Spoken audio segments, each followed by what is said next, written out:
If you grew up during the 80s or early 90s, there's a pretty good chance that you're a big fan of dinosaurs. And hey, my personal favorite movie of all time is the original Jurassic Park, and one of my favorite toy lines is the criminally underrated Dino Riders. So I'm certainly no less of a dinosaur fan than the rest of my generation. And another thing I'm a big fan of is survival horror. So when the official PlayStation magazine revealed a game that would combine survival horror with dinosaurs, let's just say I couldn't get that game fast enough. And that game was of course the first game in the series we're talking about today, Dino Crisis. A lot of people would describe the original Dino Crisis as Resident Evil with dinosaurs. And well, they wouldn't be wrong. But not exactly right either. The gameplay of Dino Crisis certainly has more than a few similarities with the classic Resident Evil games, which isn't a huge surprise considering that both games were created by Capcom and directed by Shinji Mikami. But there's also quite a few differences between Dino Crisis and its older sibling. But we'll get to that soon enough. Let's start with the story. On a remote island, a scientist named Dr. Kirk has been experimenting with a previously unknown power named the Third Energy. But predictably, something goes wrong with this research, so a military team is sent in to investigate. You play the game as Regina, one of the members of this military team, and together with your partners Rick and Gail, your mission is to locate Dr. Kirk as well as Tom, a member of your team that had previously infiltrated the facility. However, it soon becomes clear that this island has somehow merged with its prehistoric counterpart, meaning that it's now completely overrun by the most popular dinosaurs of the 90s. You also get to make a few choices during key parts of the game that will significantly alter the final outcome of the story. The plot is overall pretty darn cheesy, but I like it, and it's also a lot more self-aware than Resident Evil. And there's actually quite a bit of intentional humor in the game, unlike Resident Evil's unintentional humor.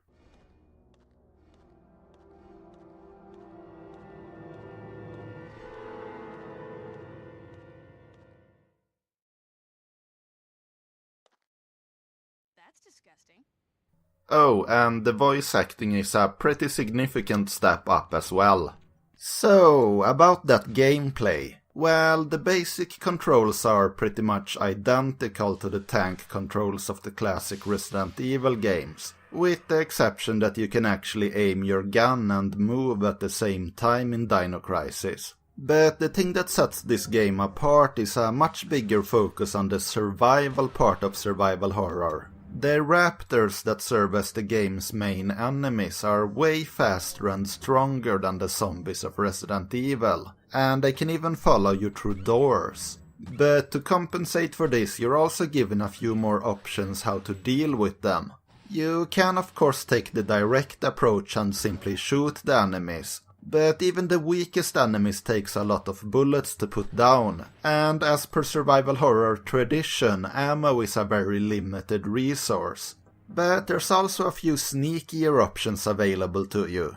Some areas have laser fields you can activate to keep the dinosaurs at bay while you explore. And you can also find tranquilizer darts that you can fire from your shotgun to temporarily put dinosaurs to sleep.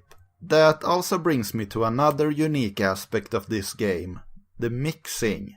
Resident Evil had a simple mixing mechanic that let you mix your herbs in a couple of different ways, but it plays a way bigger part in Dino Crisis. You can of course still combine your healing items to make them more effective. In fact, through mixing there's more than 10 different levels of health pack available in this game. That might sound a bit excessive at first, but the medpacks also serve another purpose other than healing. If you're willing to sacrifice one of your medpacks, those darts I mentioned earlier can also be enhanced. By enhancing the darts you can put enemies to sleep for much longer, or in the case of really high level darts even outright kill enemies.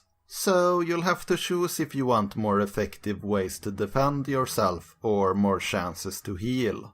One thing I remember being a pretty big deal back when this game was released was that it used real-time 3D graphics for its backgrounds, instead of the pre-rendered backgrounds Resident Evil used. This meant that the camera could follow the player and give you way more cool camera angles. However, it also meant that the background graphics had to stay within the limitations of what the PS1 could handle. As a result, you get a lot of very dull, grey and blocky rooms, which to be frank don't hold up very well against the beautiful and memorable pre-rendered rooms of Resident Evil 2, which had come out a year earlier. I can't really fault Capcom for this though, it was the right decision for the time. It's just a shame that it means that the graphics have aged a bit more than they would have with pre-rendered backgrounds. Dino Crisis was pretty darn popular when it first came out, but it was one of those games that people stopped talking about fairly quickly. So even though I was a big fan, I wasn't really sure if it would ever get a sequel. Remember, this was back in the days when not everything had to be a franchise. But luckily Capcom wasn't willing to give up so easily, so only about 1 year later we had Dino Crisis 2. And man am I glad that they didn't give up, because Dino Crisis 2 could very well be my absolute favorite 3D action game on the PS1, and that's not a statement to be taken lightly. This game takes place 1 year after the events of the original game, a place known as Edward City where third energy experiments were being conducted has suddenly disappeared and been replaced by a prehistoric jungle. So a team of soldiers are sent in to retrieve the research data and save any survivors. One of these soldiers is Regina, the main character of the original Dino Crisis. However, as soon as they arrive, the soldiers are ambushed by dinosaurs, and only Regina and 2 other soldiers, Dylan and David, survive the attack. Dylan is also the game's secondary protagonist, and you'll alternate between playing as him and Regina over the course of the game. Both characters play the same, but they do get access to different weapons. They also both have unique melee weapons that allow them to open certain doors. Regina has a stun rod that can open electronic locks, while Dylan has a machete that can cut down vines that are blocking some of the other doors. Dino Crisis 2 still uses the classic Resident Evil controls, but the gameplay itself is very different this time. While there are still some traces of survival horror left, this one is way more of an arcade action game. Each room throws a ton of dinosaurs at you and it encourages you to attack aggressively. Every time you leave a room you get a total score. And the more dinosaurs you kill in quick succession, the higher your score multiplier will be. However, there's also a massive score bonus if you manage to get through a room without taking any damage, so you'll often have to consider if it's worth risking to lose that bonus in order to get a higher multiplier. Your score in this game isn't just for show though. With the way more action-focused nature of the gameplay, of course you couldn't keep the very limited resources of a survival horror game. And that's where the shop system comes into play. Each save point also contains a shop where you can use your score to buy new weapons and healing items, and also refill your ammunition, and even raise your maximum ammo capacity for each weapon. I can absolutely understand if some people prefer the more slow and creepy gameplay of the original. But to me this action twist was just what Dino Crisis needed to step out of Resident Evil's shadow and become its own unique experience. And personally I absolutely love it. What I don't love as much though is the story. I mean, it's serviceable, but it's not nearly as charming as the original story. And also it leaves you with a whole bunch of unanswered questions that sadly are not answered in any of the future games in the series. On a more positive note though, the graphics have taken a huge step up compared to the first game, mostly because it has gone back to using pre-rendered backgrounds. meaning that the environments you get to explore this time are way more detailed and memorable. And also there's a much bigger variety of different dinosaurs to fight.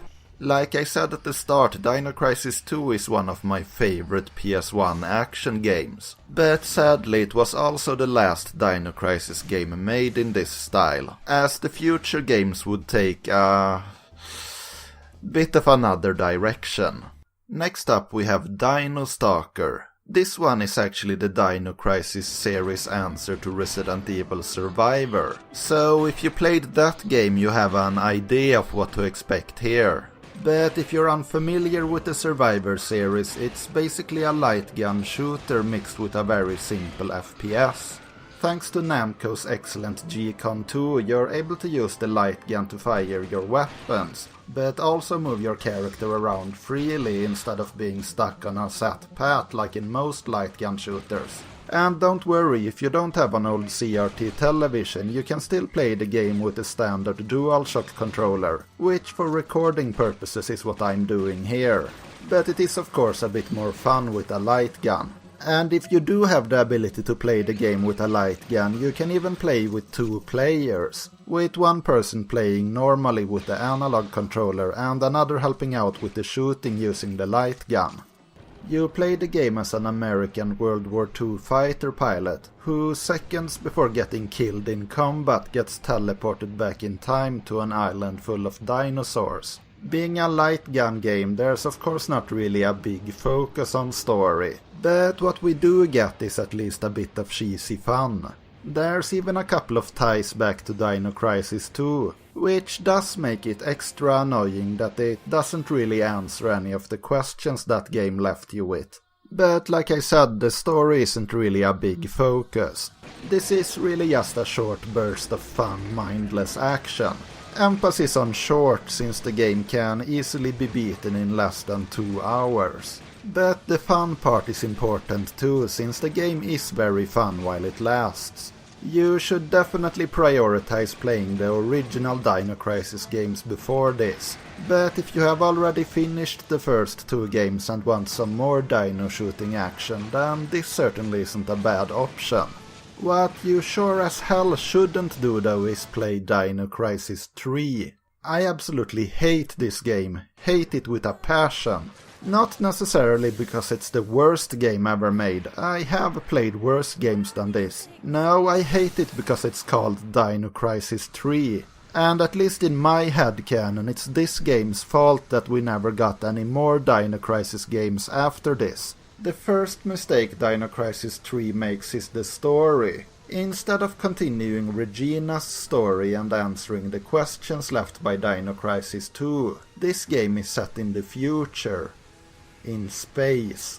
Yeah, that's right, the same plot device that in the movie industry means that the creator has officially run out of ideas. Hell, if they're gonna go the same path as the Leprechaun movies anyway, just skip Dino Crisis in space and go straight to Dino Crisis in the Hood instead. And they don't even do anything interesting with the sci-fi premise. It's basically just a rip-off of Event Horizon, with the player being part of a team who has been sent in to investigate a ship that has been lost in space for 300 years. The difference of course being that Event Horizon wasn't complete and utter garbage. But you at least get to blow up some dinosaurs with futuristic sci-fi weapons, right? Well, no actually. Despite the name, the enemies in this game aren't dinosaurs. They're mutants that happen to look a bit like dinosaurs. And okay, sure, Capcom has some great artists on board, so it could be interesting to see what they would come up with when having completely free reins to make up their own dinosaurs. But no, apparently those great artists weren't part of this team, because the enemy designs in this game range from uninspired at best to outright laughable at worst. I mean, one of the most common enemies in the game is a velociraptor with freaking airplane wings on its head. Whoever thought that was a suitable replacement for the classic dinosaurs we all know and love deserve to have airplane wings permanently grafted onto their own heads. So is the gameplay itself at least fun? No, of course it isn't. Despite ditching the tank controls and letting you move around completely freely, and even giving you a jetpack to further increase your maneuverability, somehow the controls still manage to be 100 times worse than the original PS1 games. To be completely fair though, this is not exactly the fault of the controls themselves. The controls are actually fine, but the problem is how the controls feel in combination with the game design and camera. You see, the enemies in the game are extremely aggressive, but the game isn't really built around this. So while you're moving around, the camera will be constantly shifting, and in doing so also changing the orientation of your movement. And if that wasn't bad enough, it will also more than likely hide the enemy outside your field of view. Your weapons do auto-aim at the closest enemy, but that doesn't really help when there's more than one enemy there at once, which there almost always is. And it also won't help you with dodging the extremely quick enemy attacks, which you can't see coming because you can't see the damn enemies to begin with. And even if you can see them coming, they home in on you and move just as fast as your dodge move, so you'll probably end up getting hit a lot of the time anyway. Okay, so what about the presentation? Dino Crisis 3's final chance to at least somewhat redeem itself. Of course, even fantastic presentation wouldn't be enough to save this game, but at least it would be something. But no, the presentation sucks as well. Since you're on a spaceship the entire time, you don't get any of the lush jungles or cool outdoor facilities from Dino Crisis 2. Instead you just get the most generic spaceship corridors imaginable. But even that wasn't bad enough for this game.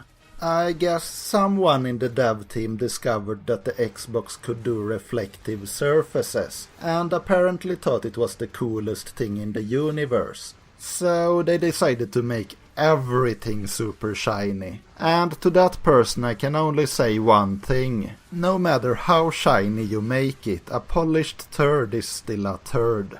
The voice acting is pretty bad as well, but that's par for the course for Capcom. And like most Capcom games from that era, at least it can be enjoyably awful at times, which is pretty much the nicest thing I have to say about this game.